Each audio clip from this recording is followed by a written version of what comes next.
so welcome everybody. Good afternoon. My name is Ana Mónica Fonseca. I'm from the Center for International Studies from ISCTE, Lisbon. I'm very happy to be here today, sharing this webinar on the as part of the project Nowall. Today's webinar will be under the topic of peaceful revolution as a resistance social movement, the unknown citizens and the fall of the wall. Before I present you our speakers today, I would like just to give a few words of introduction regarding our project. Our project, as I said, is Nowall, from Helsinki to Berlin, Europe and the fall of the Berlin Wall, funded by the European Commission. Obviously, I would like to start by thanking all of our partners in this project. It's a cross-European project, and obviously thanking particularly to Felix Soares, to Sylvia Behrendt from the European Young Educators, who were responsible for organizing this particular webinar today. I would like just to briefly present the speakers today. We are going to follow the order in the program. So we first have Professor Katrin Joppke, who is a German political sociologist, professor and chair in general sociology at the University of Bern, Switzerland. He has authored many publications, monographs, and manuscripts among the fields of citizenship and immigration. And he is here today to talk to us on East Germany's unhappy dissidents. So I think we have arranged more or less things between us. We have 10 minutes for each speaker. I will present each speaker before her presentation. And so then we will go to questions and answers. So I would say that if you have any question, you might write it on the chat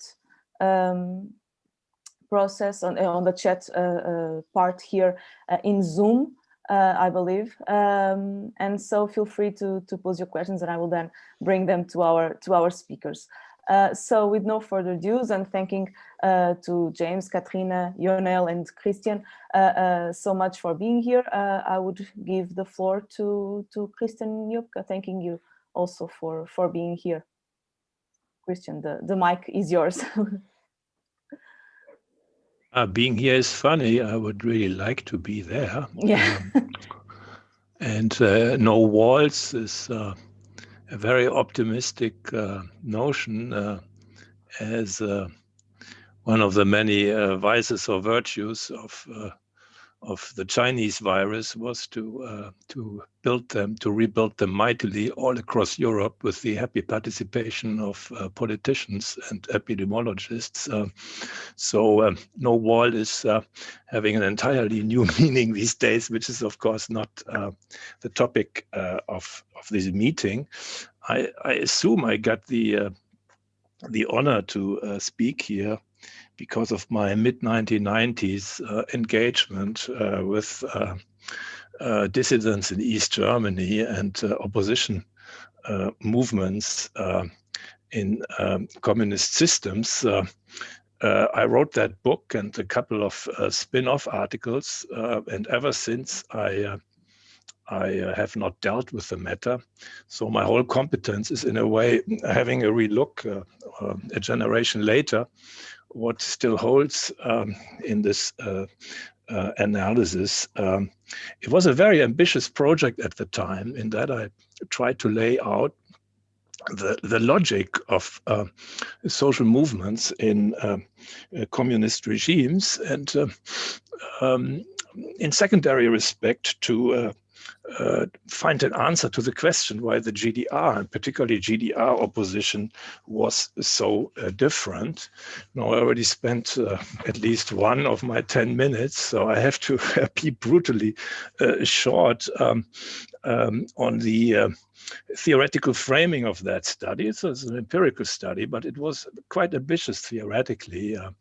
I suggest to conceive of communist regimes as Leninist regimes. I was particularly inspired by the work of Kenneth Jowett at the time, who in a very ingenious way characterized Leninism as a combination of traditional, modern, and charismatic elements. Of course, he borrows the famous triad from Max Weber here.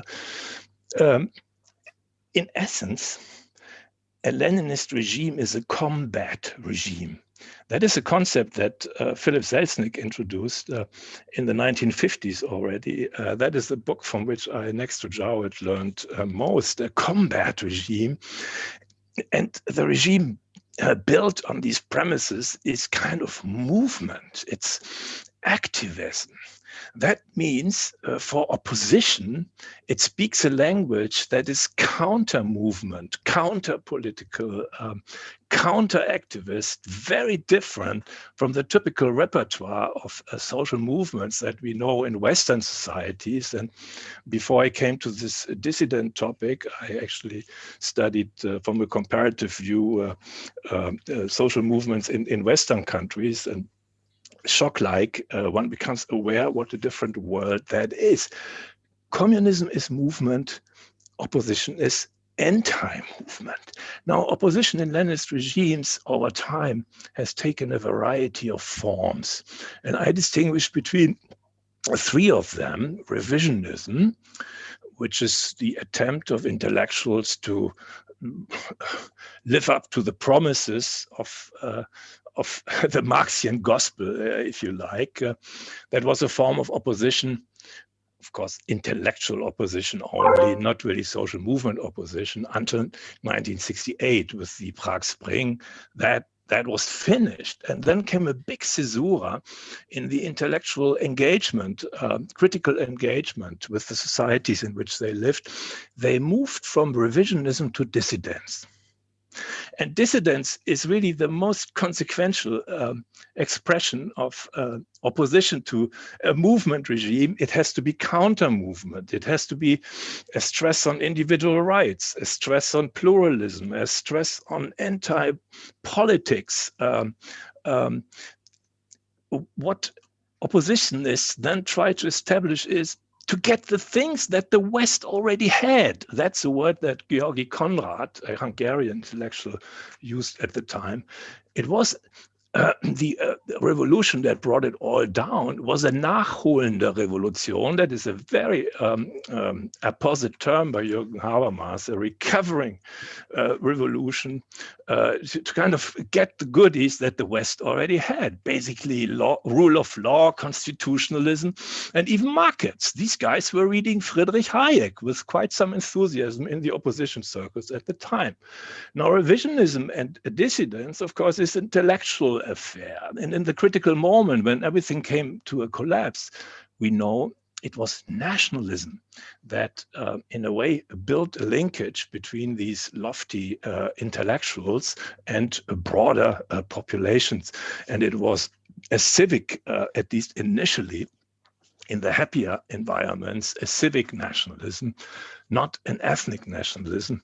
It was a nationalism that is a logical complement to the project of citizenship. Citizenship at the collective level is exercised in nations. So the attempt then was to recover self-government, independence, and a Yalta perspective on communism emerged that this was simply an occupation regime.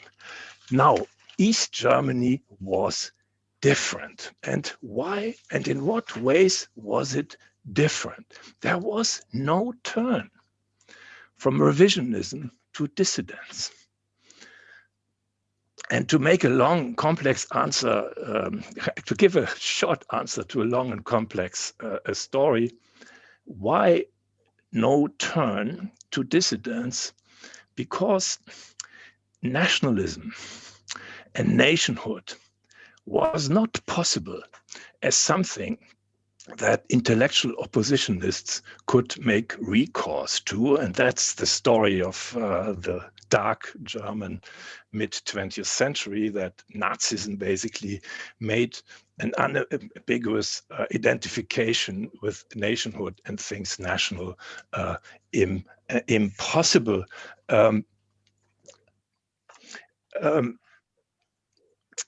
Dissidents in East Germany, to the degree that we can call them thus. You know, my original title for that work was, I needed a more self-reflective, critical use of dissidents in quote unquotes, but one hates scare quotes, so I took distance from it.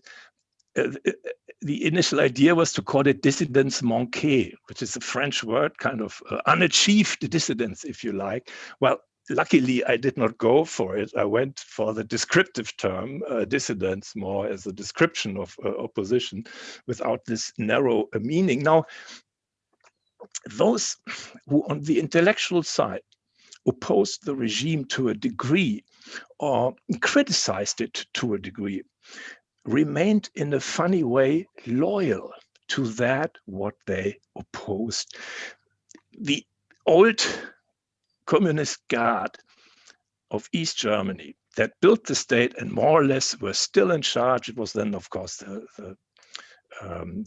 son and daughter generation. They managed to present themselves very successfully as anti-fascists. Anti-fascism, that was the big trap that the regime laid even for its oppositionists. The East Germans, in a way, did the right response to Hitler.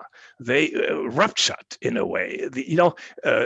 Rainer Marius Lepsius wrote a great essay in the 1980s about the successor states to the Nazi regime and their different ways of relating to it. And he compared Austria and West Germany and East Germany. West Germany went for continuity. It was even in legal terms the Rechtsnachfolger, the legal successor to the Nazi regime, and they shouldered the cost. You know, they did reparations with Israel and tried Aussöhnung and coming to terms with the past and all of that.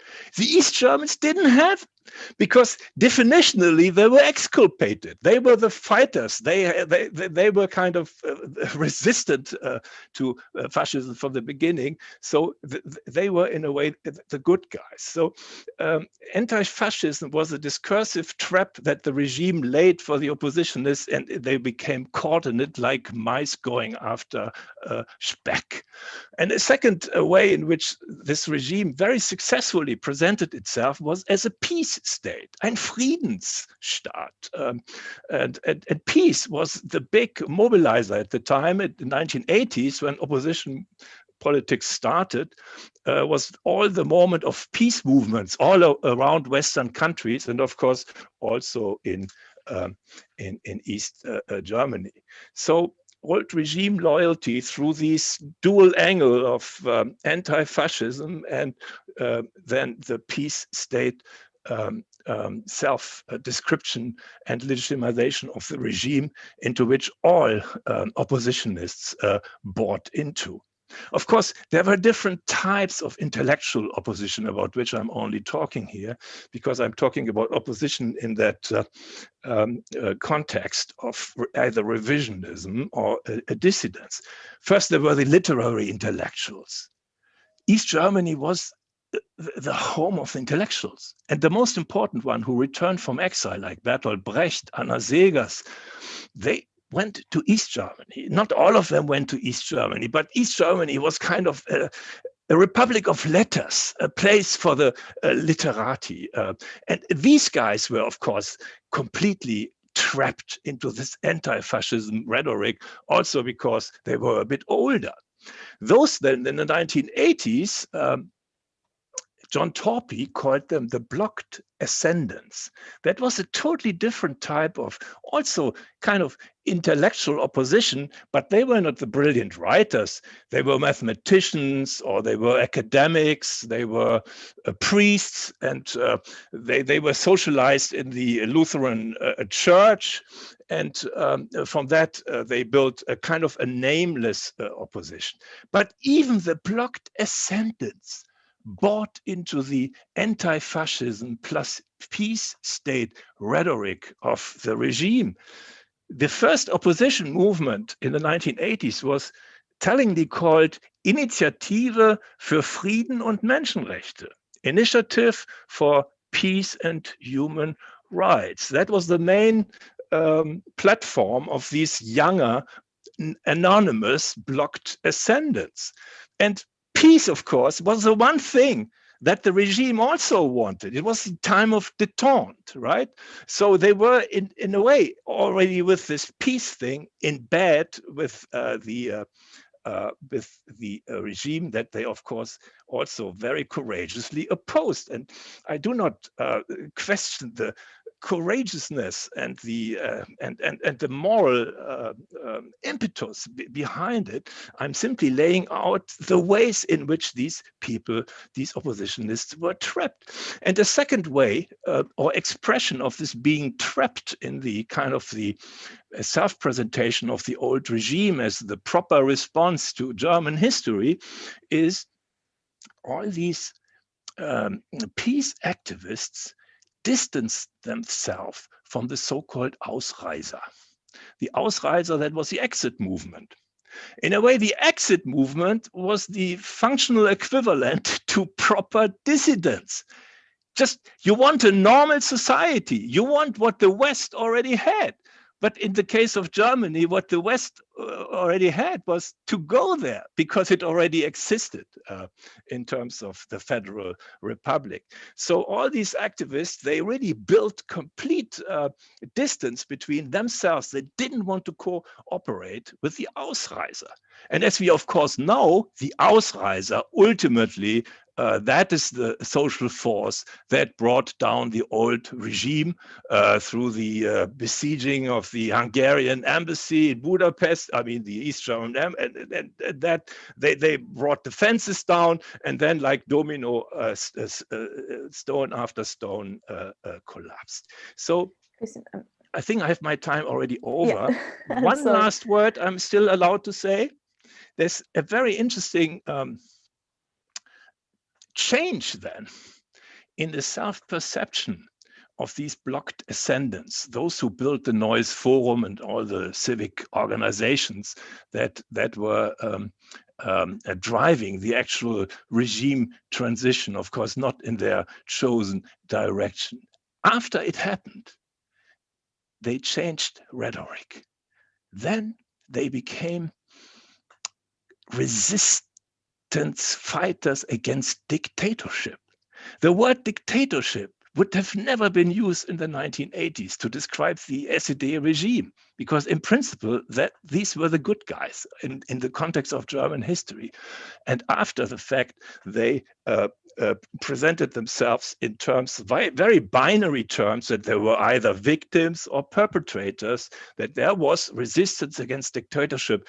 And these people were very actively engaged in coming to terms with the past in the terms of the clearing the Stasi, the state security archives, and opening up the results to the public.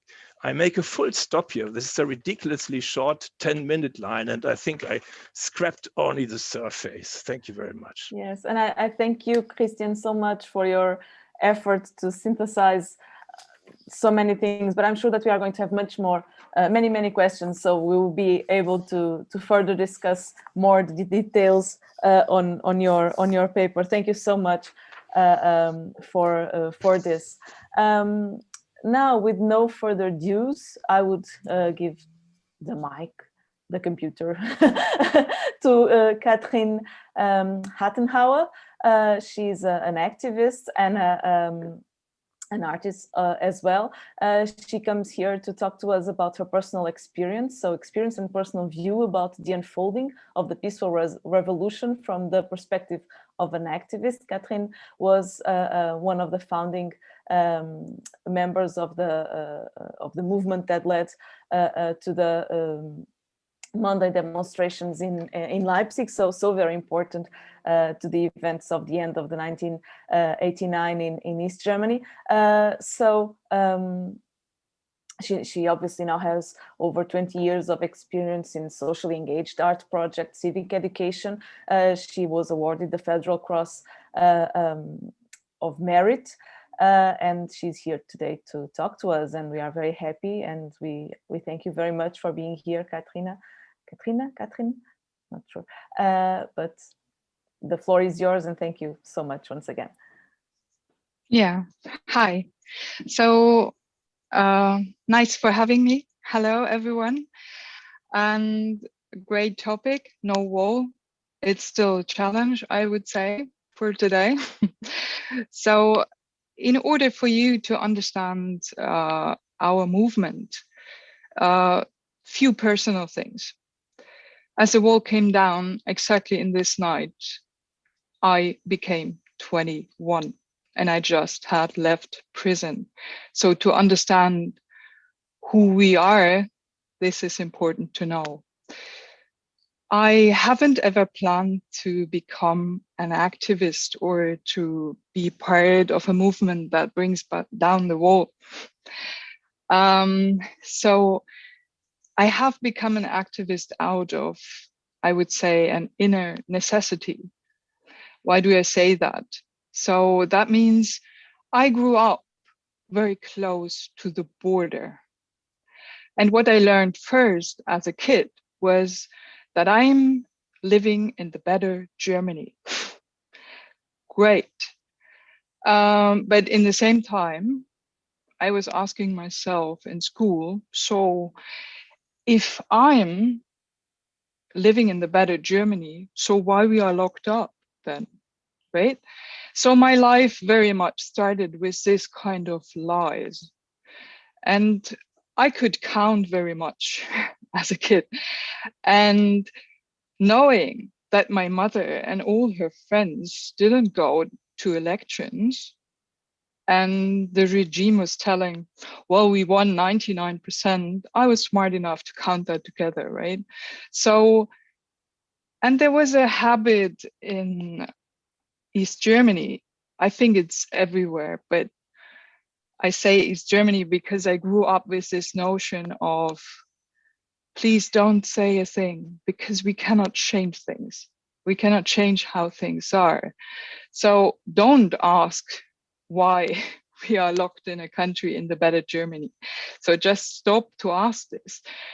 And as a kid, I understood that most of the people I knew, they understood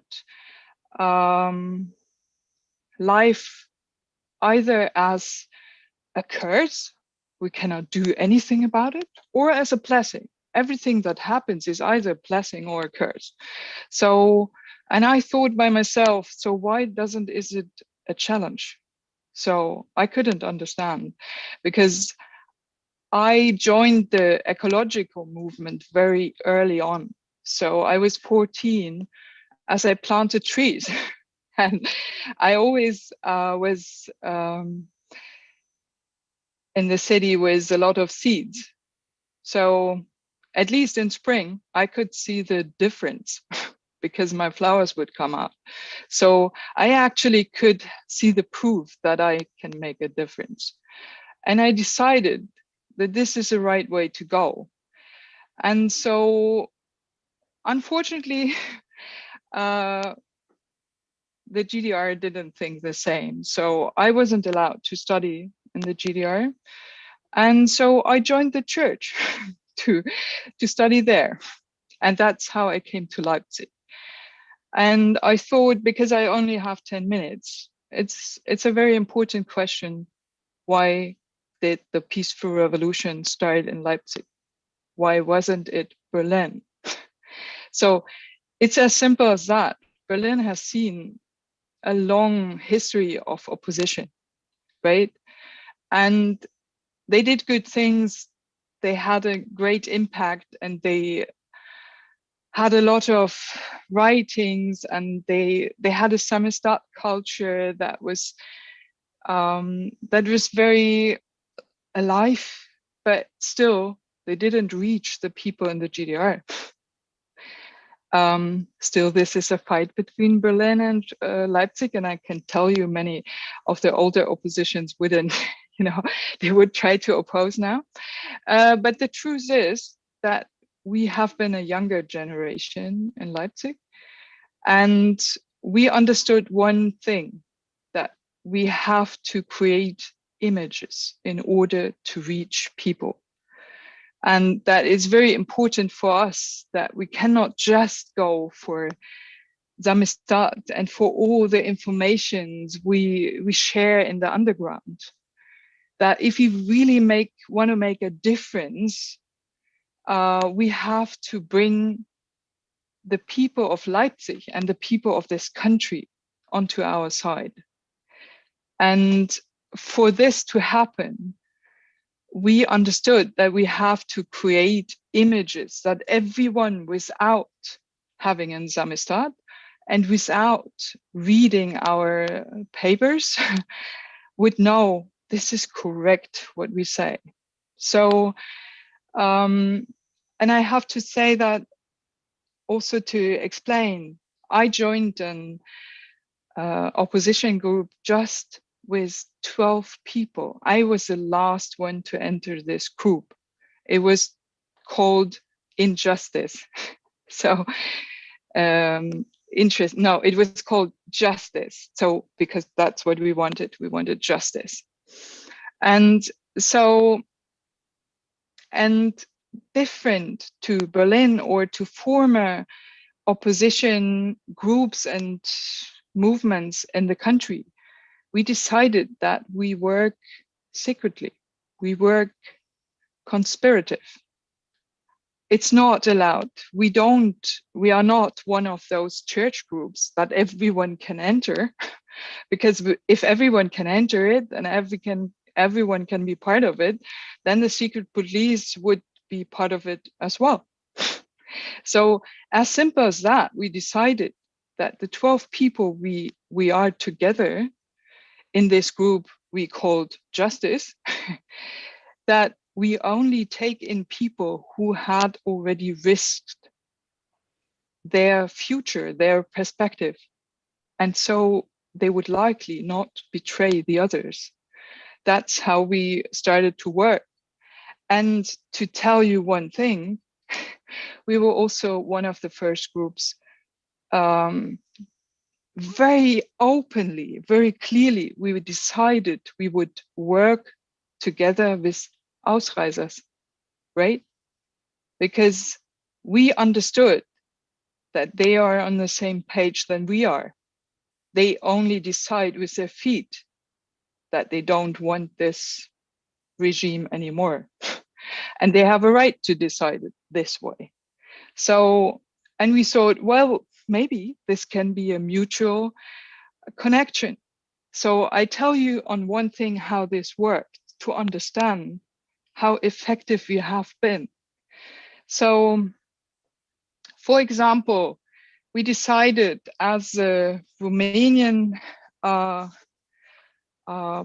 prime minister would visit the GDR, we decided, okay, in every bigger city, we have to have like the shop windows covered with sayings like no Ceausescu or Ceausescu go home or something like that, right? And so how did we do this? We were just 12 people. And we needed also a kind of security that everyone is coming back in the evening. So the task was, one guy of us always stayed home. This was a guy knowing where every one of us would be going. I, for example, went to the city of Jena. Only I would know, and he would know. No one else would know. If the secret police would catch me, I could only tell them where I've been, nothing else. Because honestly, I didn't know the other things. So, and the one guy who did know everything stayed home. That's how it worked. So, and the secret police, it took them ages to figure out how we did it. Because in one day, and as I went to Jena, I actually wasn't supposed to do it myself. The task was to find Ausreisers who want to be seen with us, because as soon as they are connected with a group like us, their Ausreise would be, you know, faster. So, so I went a couple of days before the action took place to Jena. I found these people wanting to do this for us, with us together. And I told them, if you get imprisoned, say the name, Justice, say you worked with us. I wouldn't give them my name, of course not. and then I disappeared before the action took place, right? I was home again in Leipzig on time. And the Stasi was just looking at it and thinking, oh my God, in Rostock, in Jena, in Suhl, in Erfurt, and then baboom. So this is, you know, and for example, to explain to you, before we started the big Monday demonstrations, before we ever started a big demonstration, we took one leaflet in always the same letterbox. And it was a letterbox from the police main official. And we always let it look like it was a complete kind of asking, we bring the people to the streets leaflet. And the leaflet was in every letterbox, but it wasn't. It was just in one. But they never knew when we would actually do it. Would it be the 25th time or not? So we were very inventive. We understood this job as truly our job, because most of us, by the time we came together, had no allowance to work anymore in this country.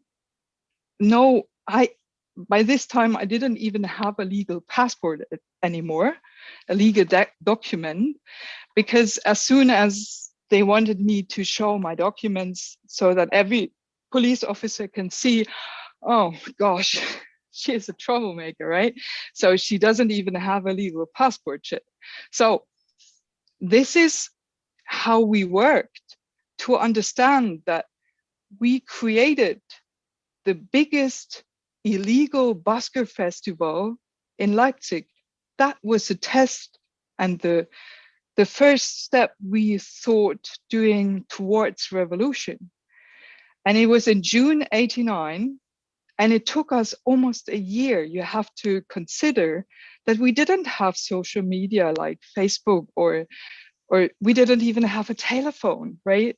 So we had to invite 100 artists, musicians to Leipzig to just tell them to trust us in order to create an image on the street on a Sunday, on a Saturday morning in the middle of town, where everyone should think, oh my God, that's beautiful. So many people are alive and playing theater and music. But what we really wanted, I tell you, is that the government would destroy it, and hopefully very clear and brutal, so that we can create the image. And all the musicians who joined us knew what we wanted to say. Because if the Stasi wouldn't be as stupid as they were, they would have just let it go. And everyone on the street would think, oh my God, that's so beautiful. The state in the end created something good for us, you know, because people loved it so much. But it was the first time, as in the middle of the day, actually the Stasi and the army stopped this busker festival and took everyone to prison who played a instrument there, and very, yeah. Oh, you're still there? Yeah, we are all here. I think just someone's mic. Okay, so and the opportunity to ask you to conclude if you can. Yeah. Then and so just imagine, so that was the first time that the citizens of Leipzig joined us, and they protected us because they didn't want us to go to prison. And it was the first time that people came together holding hands and saying, well, we don't let that happen. So it was, today it's seen as a test for this revolution, and it was our first test. And so everything that came after it, also the 4th of September, we had planned very carefully. There was nothing random and nothing like, that's important to understand. And the 4th of September was the same kind of creating an image and understanding that we really wanted to create a movement that is literally moving out of the church, right? So, yeah, so I stop here just to give you this impression. Thank you so much, Katrin. I think that many questions have arisen in our minds, so we will definitely have more things to discuss in the Q&A period. We already have 2 questions here. I again remind our audience that you are feel free that you should feel free to pose your questions in the chat. I have Friederike and Marlene questions already, so please feel free to pose the questions and to write down the questions there, and then I will try to include them in the Q&A period. But once again, Katrin, thank you so much for this wonderful wonderful presentation. I mean, discourse, and we have here students also from the history of Cold War class, so I am sure, and I hope I hope that they are paying careful attention to the privilege that they have to hear not only the experts but also the activists talking directly and being able to pose questions and to I mean, just learn. I'm very happy to be learning so much from the speakers that we have here today. And talking of which, we go further. I'm very happy to introduce Professor James Sheehan, who is an American historian of modern Germany. He's a former president of the American Historical Association. Professor Sheehan's research focuses mostly on German and modern European history, especially the history of German liberalism, German Empire, and the modern European states. Professor James Sheehan comes from the University of Stanford and will be talking to us today on the problem of peaceful change. What are the conditions necessary to make a revolution peaceful? What role did the social movements in East Germany play in this process? Professor James Sheehan, thank you so much for being here. And again, I give you only 10 minutes, but thank you so much. Thank you very much. It's a great pleasure to be here, a great pleasure to be part of this program. It's also a great pleasure to think back on 1989 and to remember those exciting days.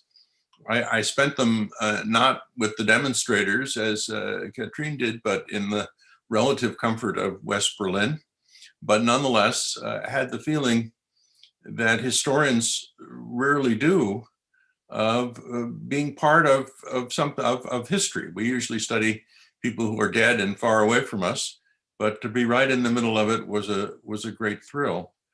And one of the things that I took away from that experience was the fact that when these revolutionary events are unfolding, they are very often a surprise. I was certainly surprised by what happened, and most of the people I knew who were closer to it than I was were also surprised. At the same time, once it's done, it begins to take on a kind of inevitability.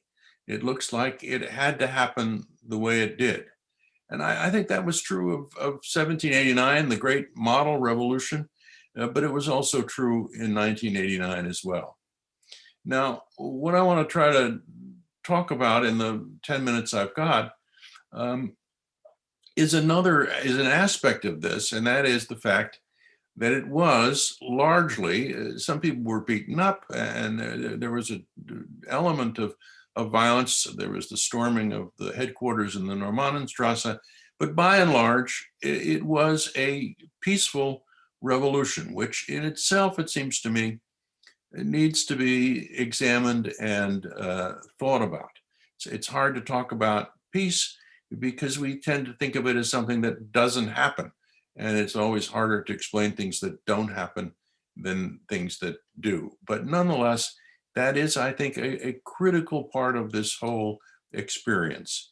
And it's particularly interesting question because I think the regime did have the capacity to defend itself, to take what some of the people in the regime regarded as the Chinese solution. There was, it seems to me, very little question that if the regime had tried to use the means of effective force to defend itself, it could have done so, and at least in the short run. Now, what would have happened in the long run is another question. Well, why not? Why did the dog of violence not bark? Let me suggest 3 ways of thinking about this. One having to do with the demonstrators themselves, which is our central subject, the other with the regime, and the third with the context. Now, the demonstrators, I think, from the start, attempted not to be provocative. That is, this was a lesson that had been learned partly from the tragic events in Tiananmen Square, more historically from the events in Prague in 1968, that violence, a direct confrontation with a well-armed security force was not going to be successful. And they did a great deal to avoid having violence, having the regime respond to them violently. There was another aspect to the demonstrations that may be a little less obvious, and that was a pervasive division, or it might be better to say uncertainty, about what the final goals of these demonstrations were. I think Christian Joppke alluded to this in some ways. Were these demonstrations to reform the regime? Were they aiming at regime change? And if they were reforms, how far were these reforms necessary? How far was it necessary for these reforms to go? And I think this degree of uncertainty that was built into the very process was an important reason why the regime did not respond with the violence that it had at its disposal. And that takes us now from the demonstrators to the regime itself. And as I said, I think the regime had the capacity to act. And there was a debate within it as to whether or not they should use that capacity to put these demonstrations down once and for all to restore order. Why didn't they do it? Well, in part, they didn't do it because the regime, like the demonstrators themselves, was uncertain about what the end game of this was going to be. Was this, in fact, an effort to change the regime, or was it to make some kinds of reforms that a few members of the regime would have been willing to accept, believing, rightly or wrongly is another question, believing that they could have a reform but keep the essence of one party rule? This is essentially the illusion that motivated Gorbachev, it seems to me, a belief that you could change the regime without fundamentally altering its basic legitimacy and institutions. So the regime, for not only leading up to the fall of the wall, but for a considerable time thereafter, believed that it would be possible to salvage the essence of their institutions, to make a series of strategic changes, but not to have the whole thing fall apart. And I remember meeting with various members of the East German government into November, December, January, and still having them think about reform from within. I remember asking them at one time, how much time do you think you have? The clock is running. How long do you think you can keep this going? And as I said, this degree of uncertainty helped ease the way from one regime to another to prevent a violent response until, in fact, it was too late. There was another reason, I think, why the regime did not respond violently, and this is a critically important one. They believed, rightly as it turned out, that they could survive.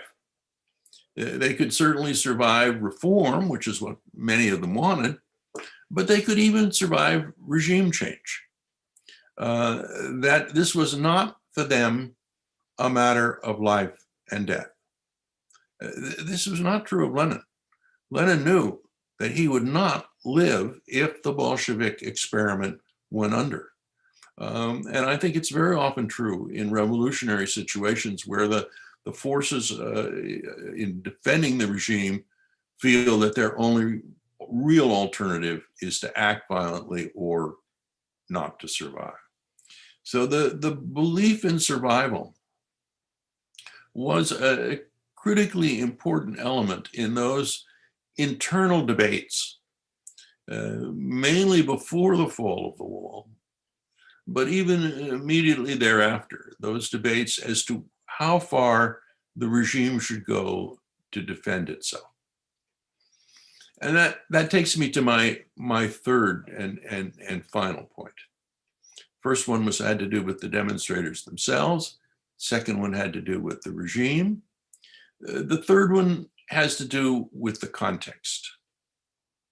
One of the distinctive features of the revolutions of 1989, this distinguishes them from both 1789 and even more from 1917. One of the distinguishing features of 1989 is it takes place within an international context that is peaceful. There is no international context of violence that both feeds and is fed by the domestic upheavals within Germany and the rest of Eastern Europe.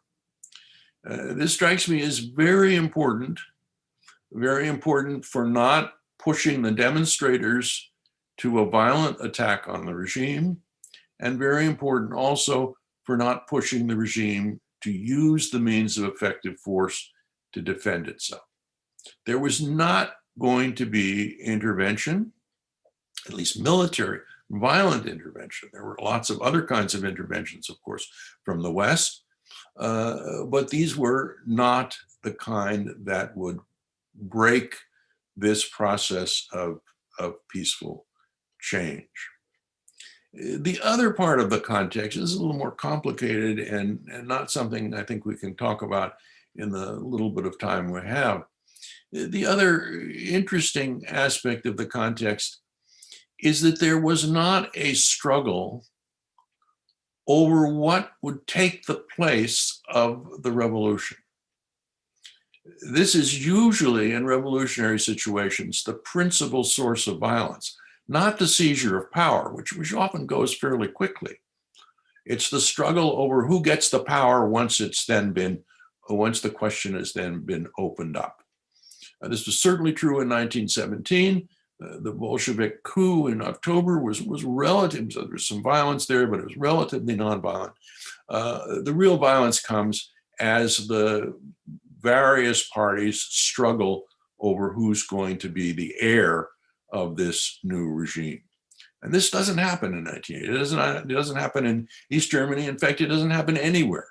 One of the remarkable things about this whole process is the degree to which these regimes, which have been around for a long time, tended to evaporate or go under, or go somewhere else. And they do not provide that kind of vigorous, violent alternative that I think gives many revolutionary situations their distinctive character. So let me conclude, not with an explanation of the peaceful change, but to ask you to reflect on the price of peaceful change. We all know that the price of violent revolution leaves its traces in everything that happens next. In some ways, the Soviet system never recovers from the violent context in which it was born. Peaceful change also has a price. It leaves a lot of problems unresolved. It leaves a lot of hopes unsatisfied. It leaves a lot of aspirations unfulfilled. And that sense of disappointment that I think one feels in parts of the former DDR comes in fact from the fact that change moved without that destruction of ideas and institutions that revolutions often bring. However, and I cannot underscore this enough, however, while peaceful change has a price, it is a far lower price and a far easier one to pay than the price of the violent birth that most revolutionary regimes must learn to live with. So thank you. Okay, thank you so much. Thank you so much, James, for this very to the point and very interesting presentation. You have left us food for thought, and I'm sure that we are going to also further reflect on these issues during the Q&A. Thank you so much. With no further ado, and last but definitely not least, I would like to present you Professor Ionel Sava, who is a senior lecturer in sociology and international relations at the University of Bucharest, Romania. Professor Sava has graduated in sociology in 1993, defended his doctorate in the University of Bucharest with a thesis on the economic and social transition to Eastern Europe, and he has been a recipient of Fulbright fellowships and also a NATO fellowship, Manfred Wörner Fellowship, for a project on the role of external assistance in the democratic transition of Southeastern European countries. Professor Sava will be talking to us on the difference between dissident action in Eastern Germany and the Eastern Bloc of Polish, Czech, and Hungarian anti-communists. And I thank you so much for being here today, and look forward to hearing you. Thank you so much.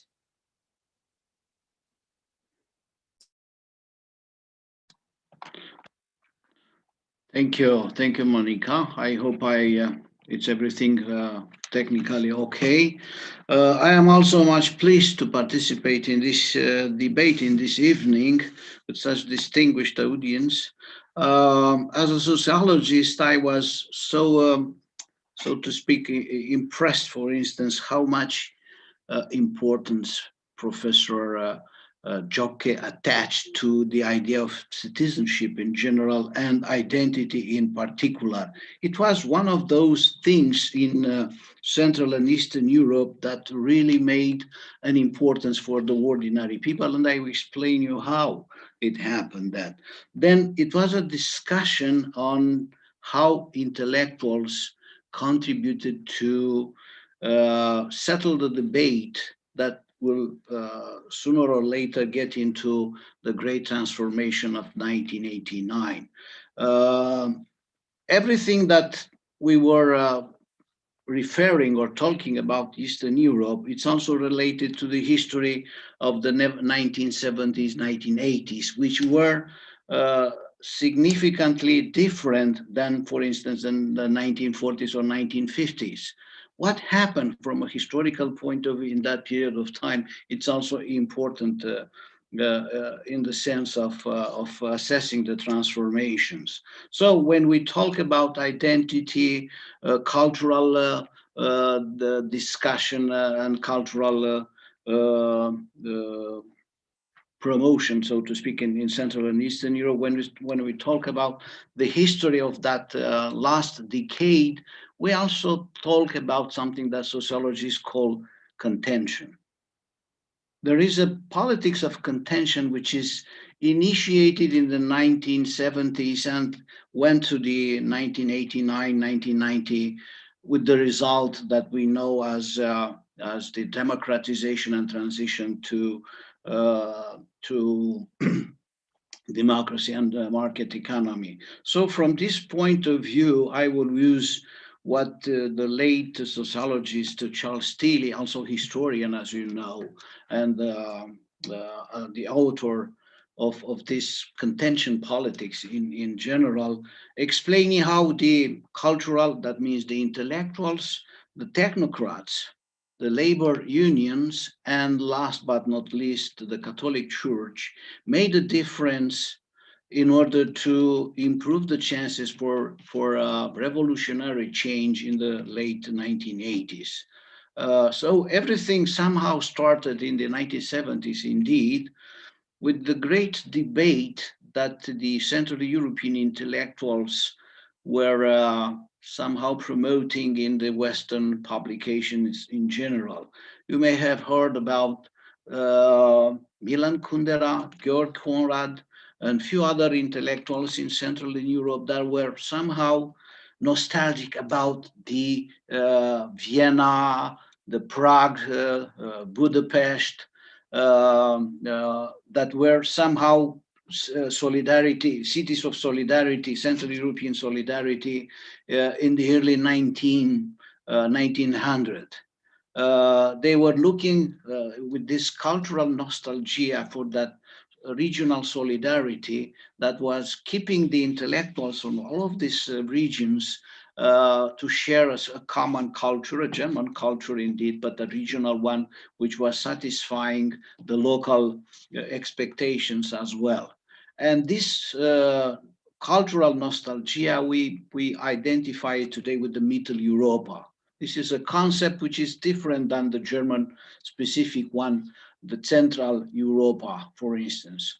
So the Mitteleuropa, it's a cultural nostalgia which is largely shared in the 1970s and the 1980s with the specific architecture, with the daily life of pretzel and coffee in Prague, in Vienna, in Budapest, and so on. So from this point of view, there is a cultural identity which is beyond the regional or the national borders, which is shared by these intellectuals which were expelled from their countries, but they were still connected with their fellow intellectuals in the region. And therefore, Kundera calls this, we are part culturally of the West, but geopolitically in the East. So it was a sort of a trauma, cultural trauma, in the sense they were no longer sharing their common culture, but a sort of occupation. So the dissidence is first of all, I think, an intellectual one and the cultural one, and identity is essential in defining this identity. Then there is the so-called a Hungarian sociologist invented the term. In German, I think it's Burgenturm, a sort of local intelligentsia of a technical nature. That means people from the factories, engineers, doctors, white collars in general that were in charge of running the socialist economies in these countries. That means Czech Republic, Hungary, Poland. This technical intelligentsia, it is considered to be somehow at the beginning of the 1980s aware that the system is no longer properly functioning. There is a Hungarian sociologist that is explaining this in one of the books. Let me just look for that book. I'll put some of this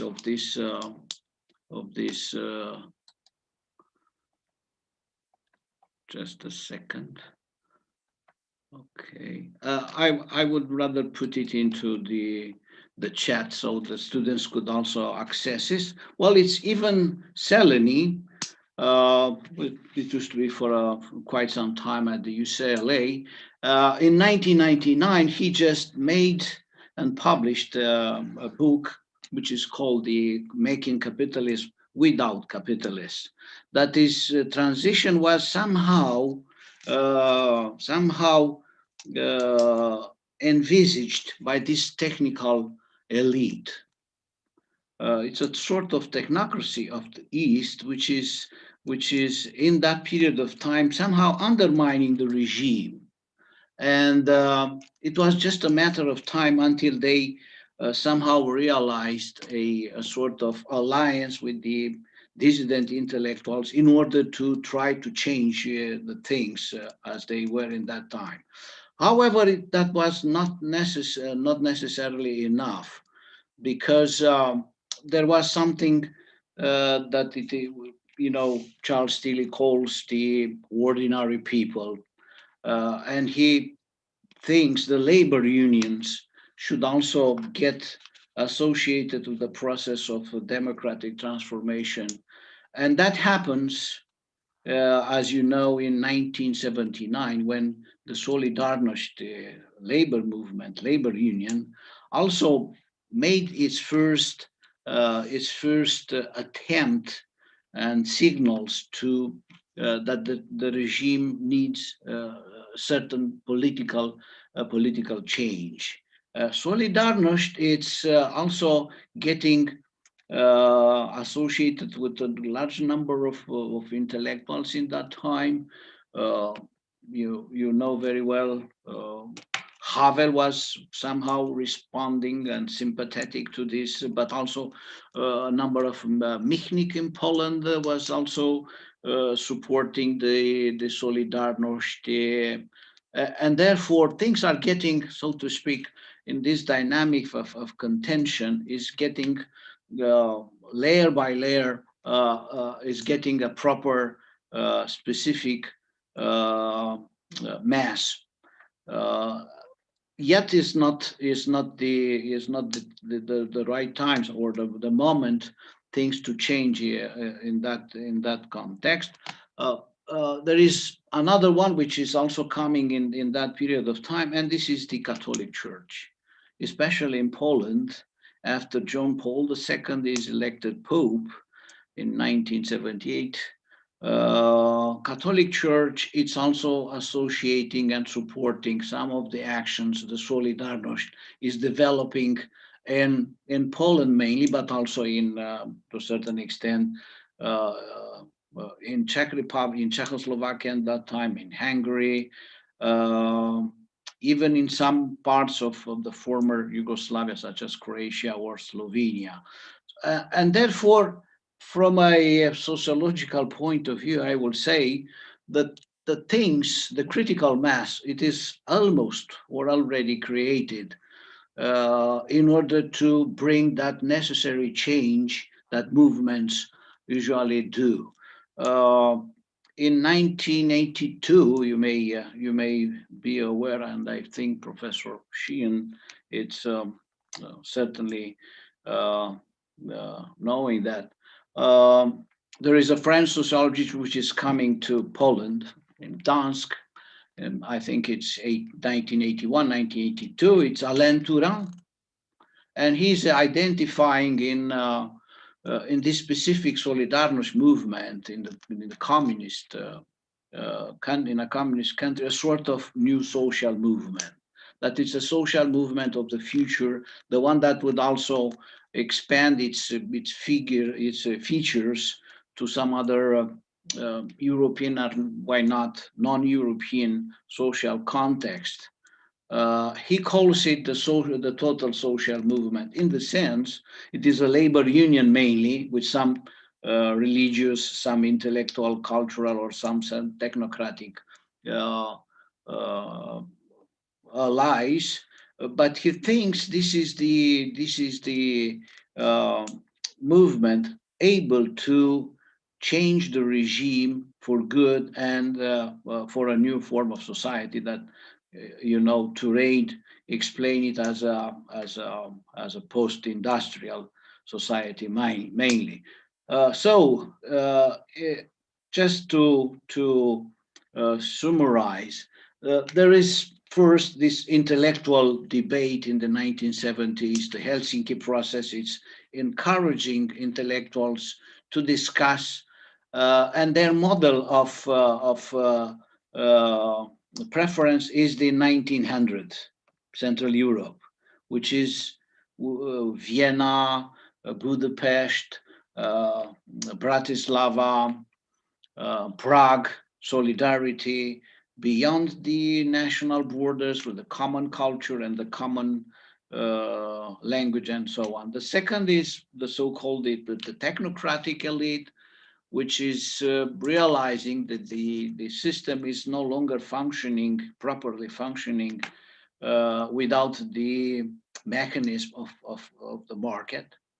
The third one is the labor union, which is the first time developing in the Gdansk shipyard at the end of 1970s, beginning of the 1980s. And then is the Catholic Church.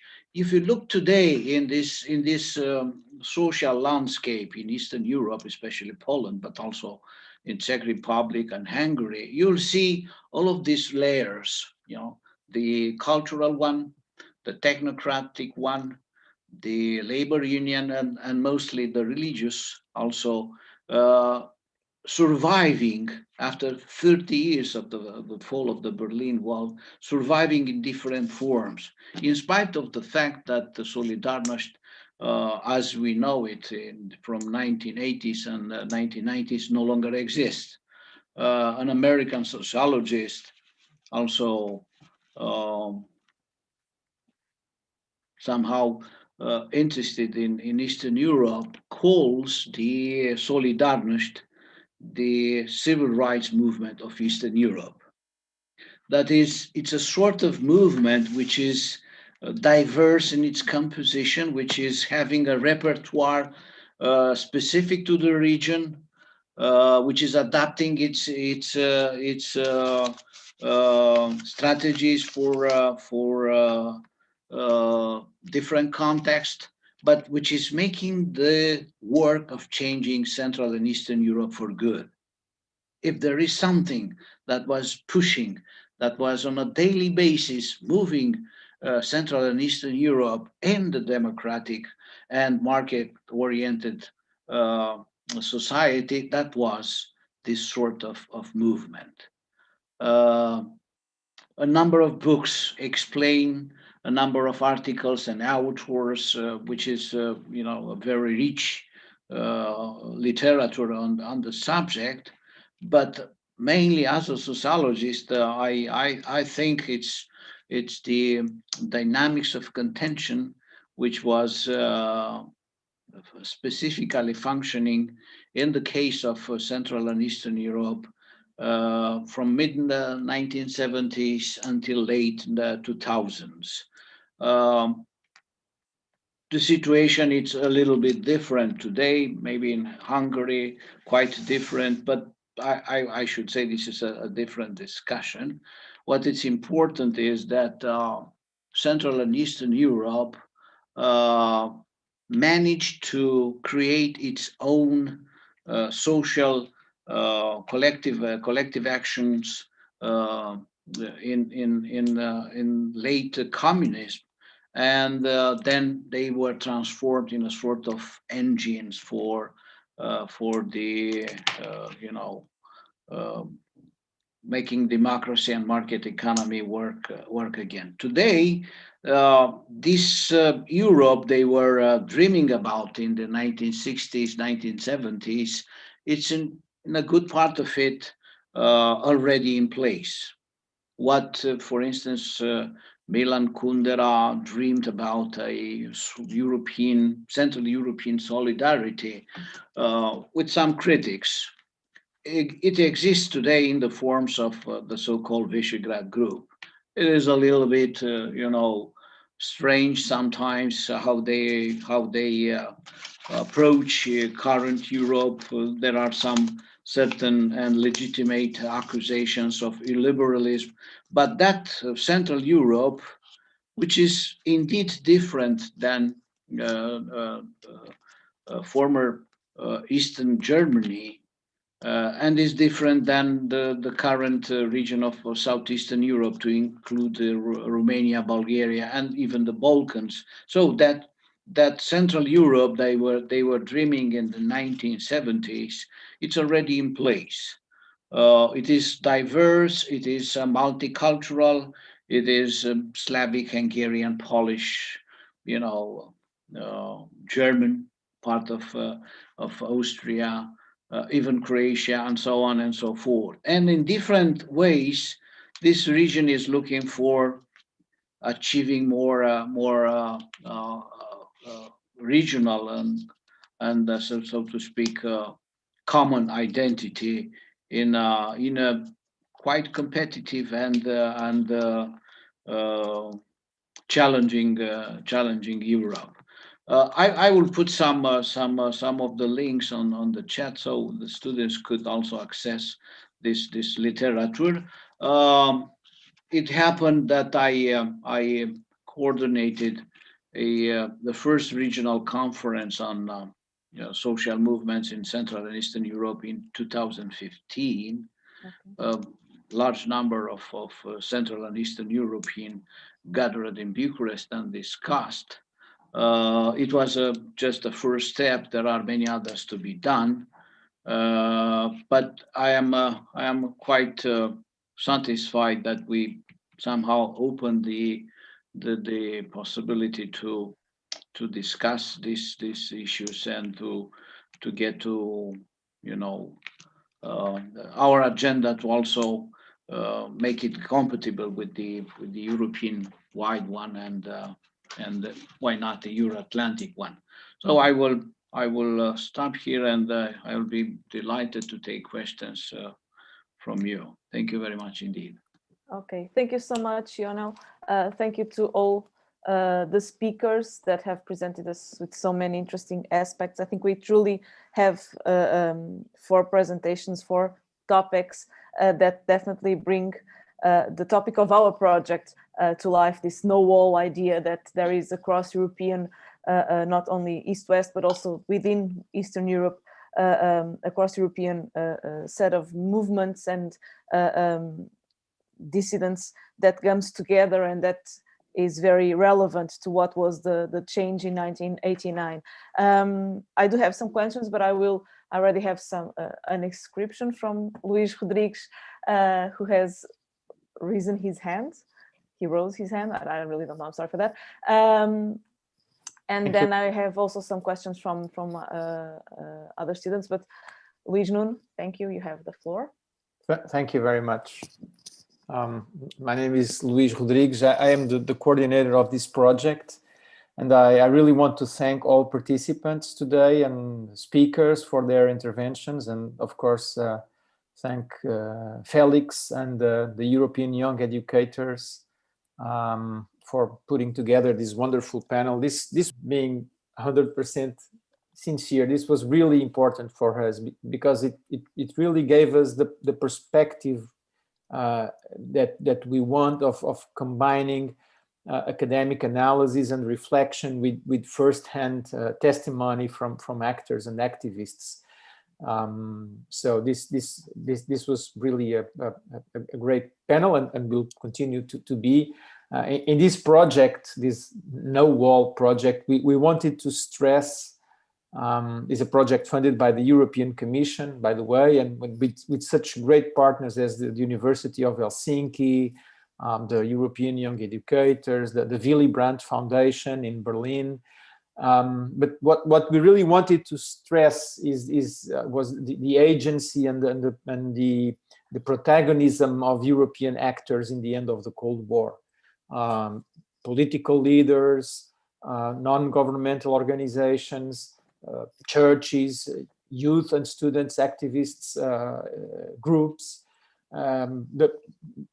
The result, the legacy of the Helsinki conference in the mid-1970s, and we wanted to go beyond traditional Cold War narratives that placed the United States, only the United States and the Soviet Union, at the center of the action in this final period of the Cold War, assuming that Europe was mostly a passive actor, which was not in the course of events. And I believe that it was very clear with all our your presentations. It was very clear for all of us, and to our students in particular, that the specific role of European actors in the final years of the Cold War and in the developments that eventually culminated with the fall of the Berlin Wall. I do not have any particular question, and I will leave it to our students. But I would like to, if Monica allows me, just to add a final point. And it's I would like to say that for us, that as Portuguese historians, as myself, this has an additional interest, because in the previous decade, in the 1970s, Portugal and Southern Europe as a whole, I mean, Portugal, Spain, Greece, not Italy, but Portugal, Spain, and Greece, we went to a very similar process of transition to democracy in what Samuel Huntington has called the beginning of the third wave of democratization that we will then continue and spread to Eastern Europe, although that argument is debatable. But anyway, of course, in Southern Europe, the revolutions were not against communism, but against, long established right-wing dictatorships that ruled our countries for decades. In the case of Portugal, from 1926 until 1974. But I would like to stress, and I will end with that, is that in the case of Portugal, we know that the same kind of actors and face the same kind of problems and challenges and dilemmas that were present in these four wonderful presentations that we have. And forgive me for a little bit of self-promotion, but this is the topic of a new project that we are starting here at the Center of International Studies at ISCTE, called Free Your Mind, Youth Activism in Southern Europe in Times of Dictatorship. So again, thank you very much. I'll give the word to Ana Monica, and especially to our students. Okay, thank you so much, Legion. I also reminded of the Portuguese and the Iberian situation, especially when James was talking about the hardship that comes from a peaceful transition instead of the hardship that comes from a not so peaceful. Thank God we didn't have in the Portuguese case a very violent transition, but we did have more discussed transition than the Spanish did, for example. And I do believe that some things that we feel today, either in Portugal and in Spain, that somehow, especially in Spain, we still feel the inheritance of that transición pactada, as we say. So the discussed and the negotiated transition that happened in Spain, and not so much the ruptured one like we had in Portugal, that we did have a cut. But yeah, this is very interesting. I'm going to do two things. First, I'm going to appeal to our audience to please feel free either to raise your hand and ask for permission, or wait for me to give you the floor to pose your questions, or to write it on the chat, write your questions on the chat. But please come forward and put your questions to our speakers. We were very privileged to have these 4 wonderful speakers here with us today, so please take advantage of that. I will begin by pose the questions that 2 students of ours have posed here on chat. They are both for Katrin. So Friedrich asks, what did you do before you were in Justice Group so that you did not have a passport and the right to study in the GDR? And Marlene asks, how did you contact with the Ausreiser on the destination cities to prepare the activities?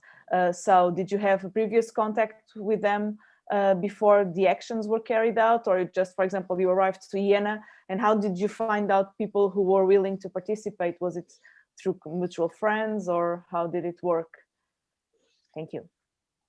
So first question was, what did I do before? So I said I joined actually the kind of opposition with 14. I started to work for a ecological group that planted trees. And yeah, as funny as it is, the GDR didn't like it, because even trees have to be planted where they have to be put. So you can't just plant them. So, and in this case, I was already kind of, without knowing it, I was on the wrong side. So that's why I couldn't apply for, I applied for a university place, but I couldn't get it. And that's how I applied to the church. And in order to understand this system, you have to know that there were only 3 independent church universities. One was in Leipzig, one was in Jena, and one was in Berlin, and they were very tiny. And just to give you an impression, there were only 12 students every year. And just to give you the next impression, in my year, there was only 1 woman, and that was me. So in order to give you the picture how kind of hard this was to get a different place. And because I had this church place and I was kind of safe from the state, I also had the one independent machine where you could print leaflets, this kind of Matrizen. I don't know in English how it's called.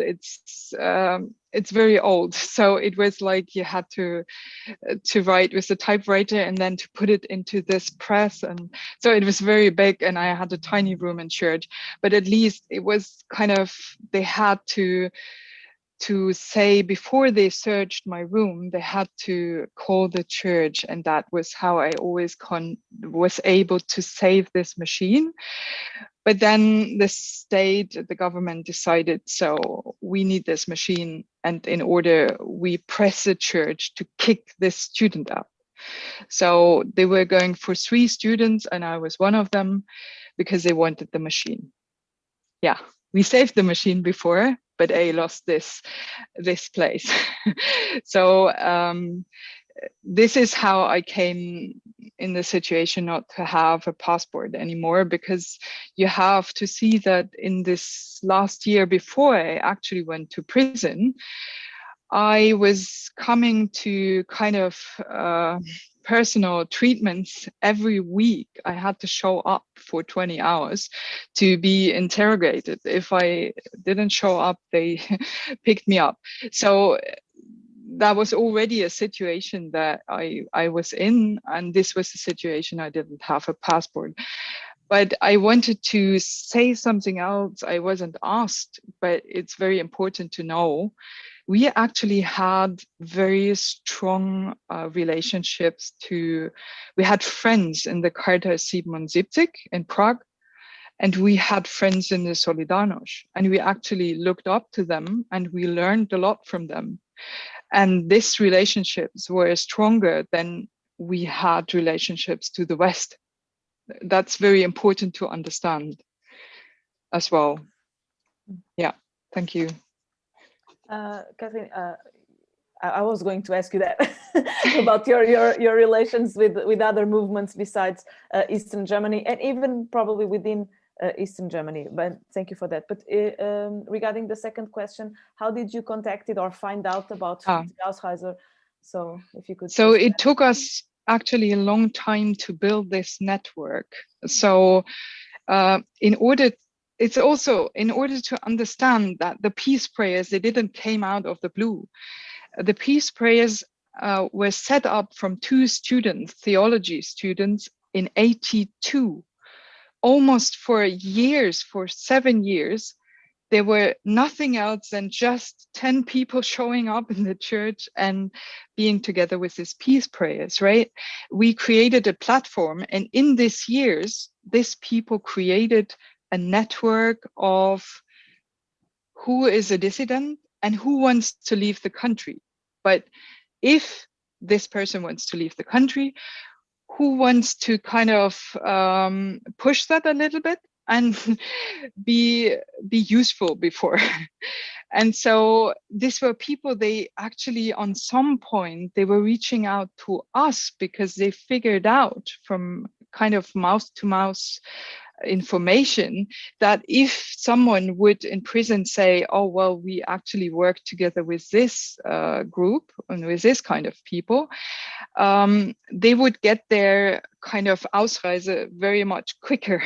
So that helped us a lot. And without knowing, the secret police actually pushed these people like towards us, even if they didn't want to do it, right?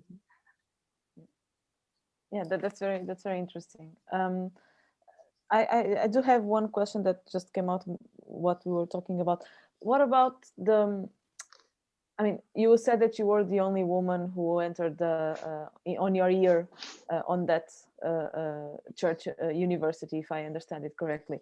I don't know. I don't want to bring too much gender debate, but the role of women and the role of, I mean, activism. How did you? What can you say about it? And probably, I don't know, Christian, if you have something to add to that also. So. I think we didn't know the word gender by then. But of course, I was fully aware that it was clear, even that was a Protestant university. I was told from the very beginning, there was a split in this university. Some professors were more liberal, but there were others who said, and there was one who said on the first day, he said, well, I don't think you should be here.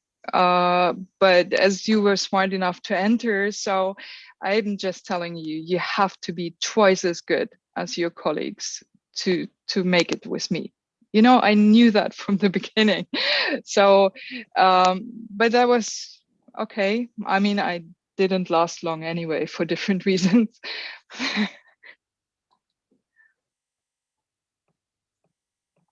Okay, thank you.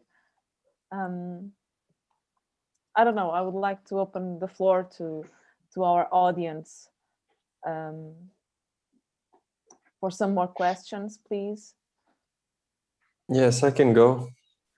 Hello, okay. Everybody. Hello. Hearing me? Is Pedro? Yes. Yes, it's me. Hi. Hello. I hear your voice. Great. So I only don't have a question for Christian because I arrived late, so I'm very sorry. But for Katrina, well, keeping the focus on her because she was already talking. You talked a little bit about the importance of the creation of an image, and I think you just didn't characterize it very very well. So I would ask you about that. What kind of image were you searching to create? I think I would say one of union, but I don't want to put words on your mouth. So then to Professor Sheehan, I didn't get the first name, or I just forgot it. I've got a bad memory. Yes, I was like trying to answer your question about the price of a peaceful change. And I think, well, I definitely agree with you. It is not as bad as the price of a violent change, but I would say hesitation is the price. And as our professor already said, we had a peaceful transition as well, the 25th of April, and there was this same hesitation of who is going to pick it up from here, who is taking responsibility from here on. So I'd say that, and also I really liked the way you structured your intervention: demonstrators, regime, and context. And about the regime, you pointed out two things: for them not to become violent, uncertainty, and a belief in survival. And I was wondering if these two things are compatible, because uncertainty isn't followed usually by a belief in something positive. And to finish, to Yonel Sava, well, Kundera was my first idol in literature, not for political reasons, more so because of erotic stuff. But anyways, I would like to know more about his political thoughts, as you mentioned him.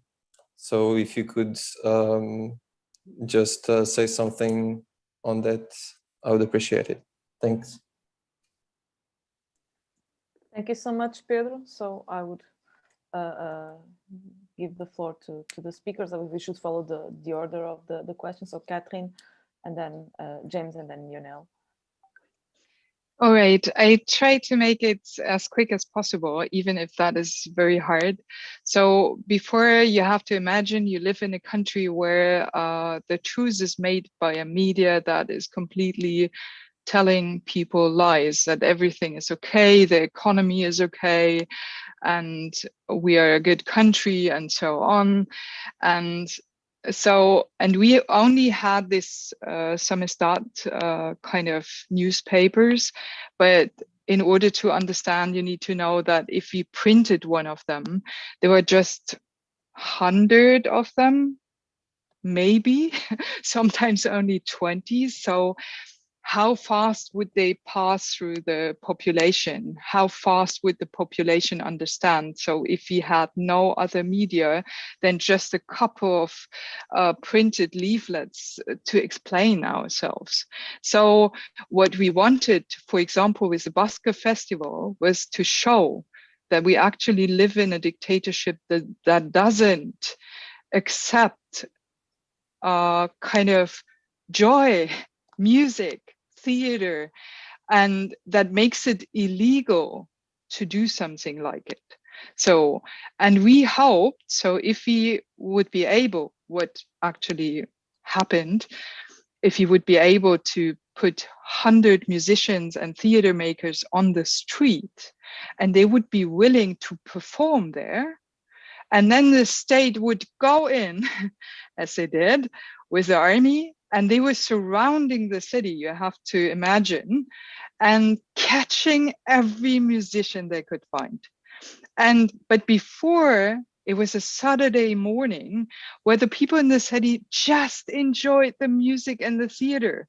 And it was great. And they couldn't understand why instantly the state comes in, the army comes in with lorries and picking up the people very violently, you know?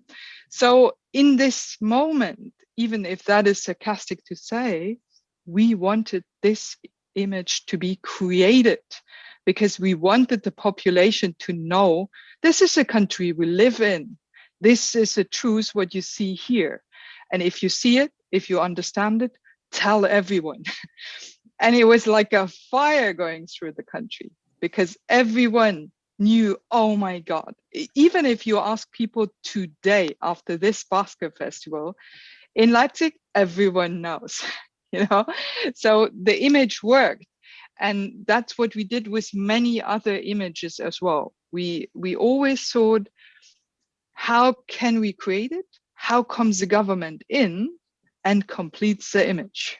And then, boom. So this is how we did it.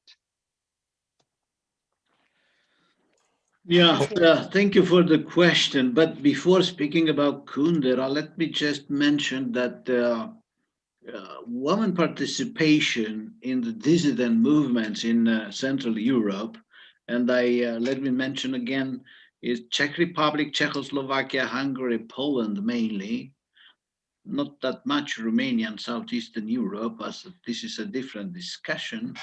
The transformation there was rather violent, as you know, and the Ceausescu regime was resisting until the last moment.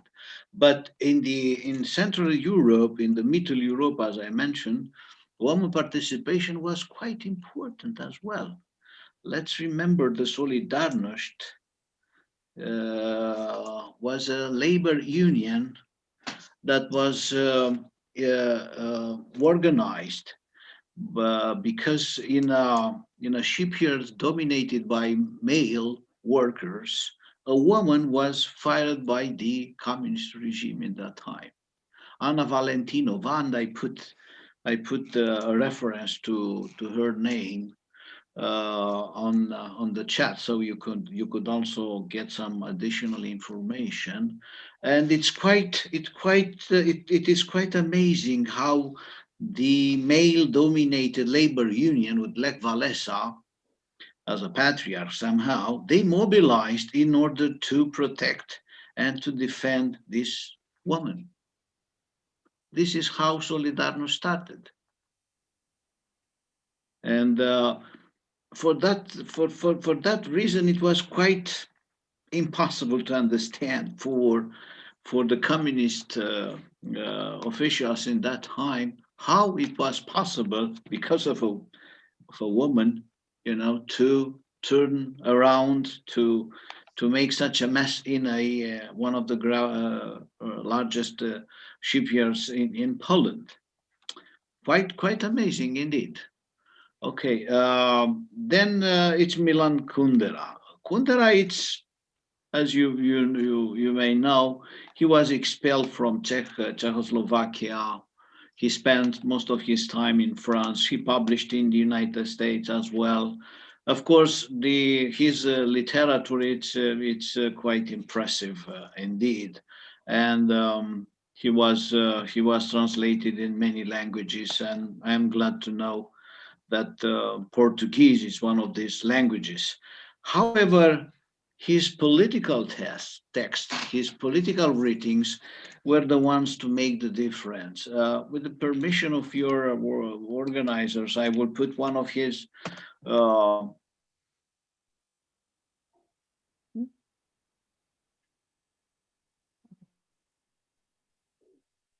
writings. I think it's from 1986. It is specifically called The Tragedy of Central Europe. So he explains how Central Europe was suffering such a trauma because of this East-West division, political division, the Soviet occupation, and so on and so forth.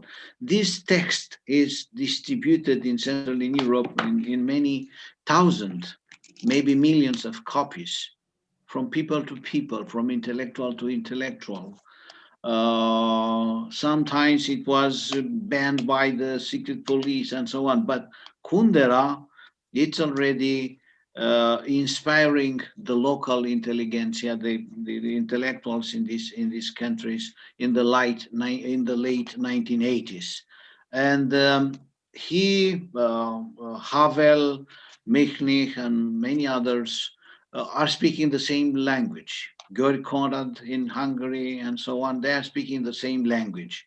They are looking for a solution that their countries to get back to the prosperity, stability, to this bourgeois life of the 1900s, as Kafka, for instance, described it. They were looking and they had a kind of nostalgia for, I don't know, Freud. You mentioned the erotic dimension of their culture. Freud, it is a Middle European. They belong to Konrad,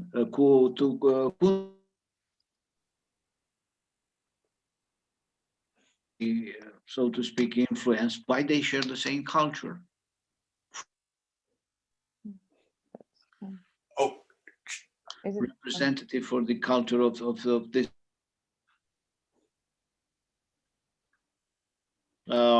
Well, a lot.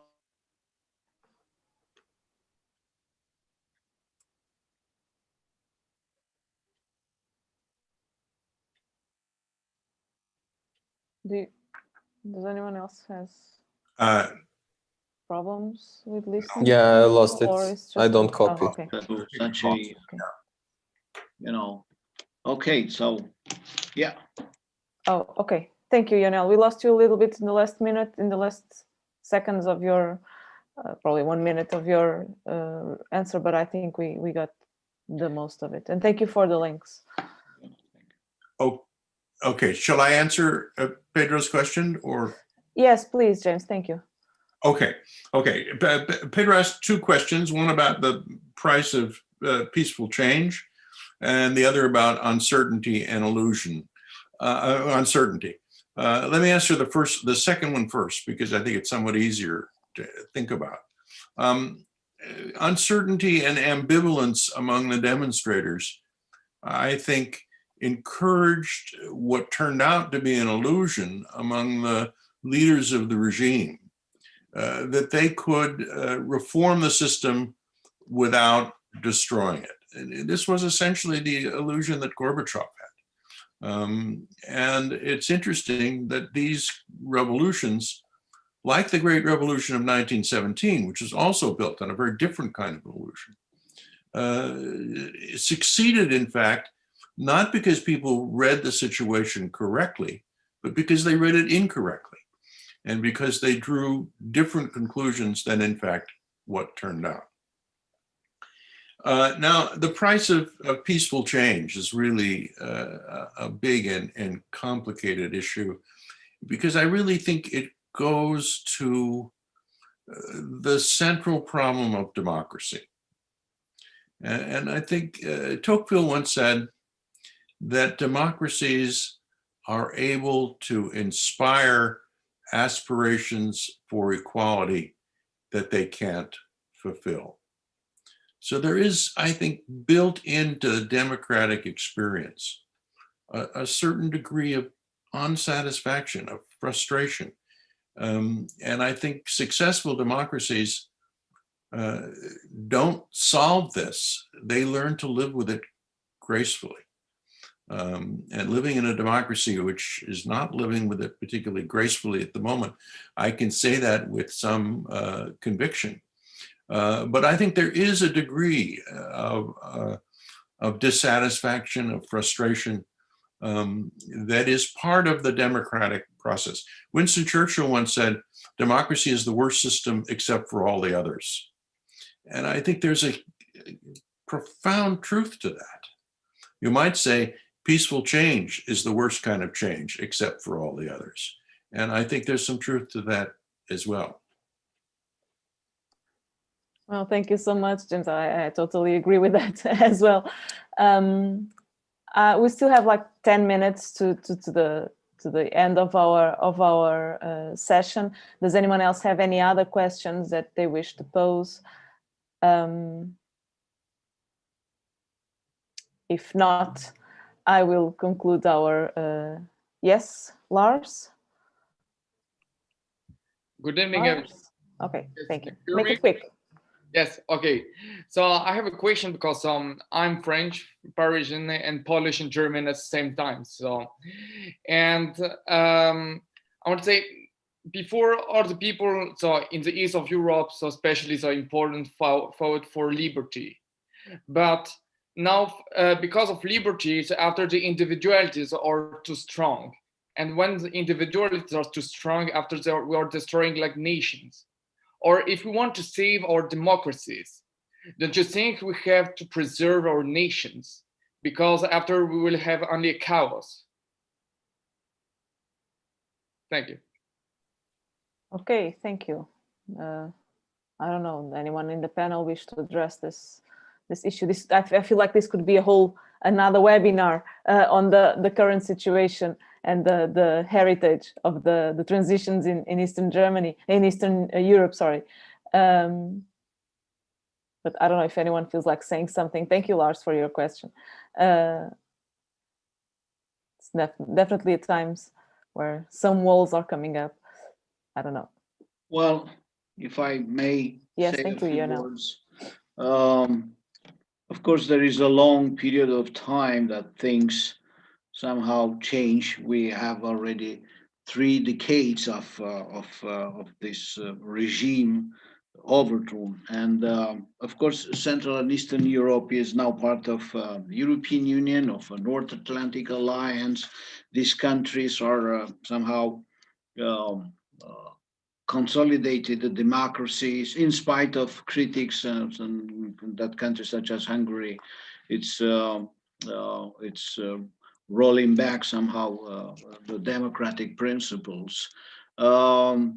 Recent research, a Swedish sociologist, was identifying what we call a sort of urban movements that developed in Central and Eastern Europe, that it's related with the European integrations in general and so on.